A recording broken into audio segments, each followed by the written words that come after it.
রাত তখন 2টো, বাইরে ঝুম বৃষ্টি। রাহাত তার হোস্টেলের ঘরে বসে ল্যাপটপে ইউনিভার্সিটির অ্যাসাইনমেন্ট করছিল। চারপাশ নিস্তব্ধ। হঠাৎ রাহাতের মনে হলো তার ঠিক পেছনে কেউ একজন জোরে ঠান্ডা নিঃশ্বাস ছাড়ল। সে চমকে উঠে পেছনে তাকালো, কিন্তু কেউ নেই। রাহাত নিজেই নিজেকে সান্ত্বনা দিয়ে মৃদু হাসল। রাহাত, তুই বড্ড বেশি হরর সিনেমা দেখছিস আজকাল। ধুর। ঠিক তখনই খট করে একটা শব্দ হলো।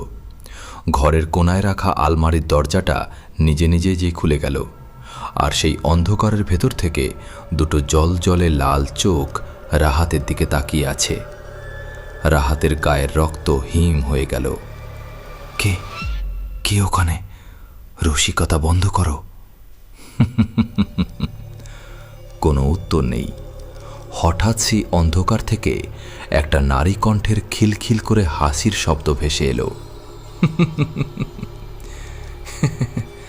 সেই হাসিতে ছিল চরম নিষ্ঠুরতা।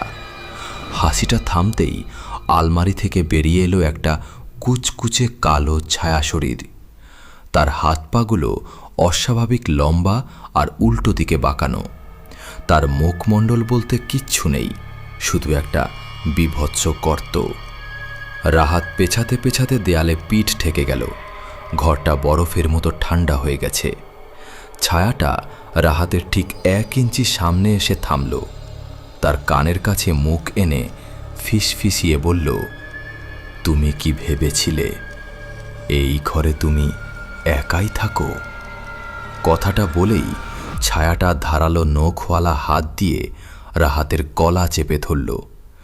রাহাত ছটফট করতে করতে দেয়ালে তাকালো। তার আত্মা শুকিয়ে গেল। দেয়ালে রাহাতের নিজের কোনো ছায়া নেই।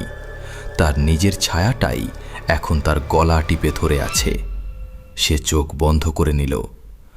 মৃত্যুর ঠিক আগের মুহূর্তে রাহাতের কানে ভেসে এলো সেই একই পৈশাচিক অট্টহাসি। গল্পটি কেমন লাগলো কমেন্ট করে জানান। আর এরকম হাড় হিম করা ভূতের গল্প নিয়মিত শুনতে এখনই আমাদের চ্যানেলটি সাবস্ক্রাইব করে পাশে থাকুন।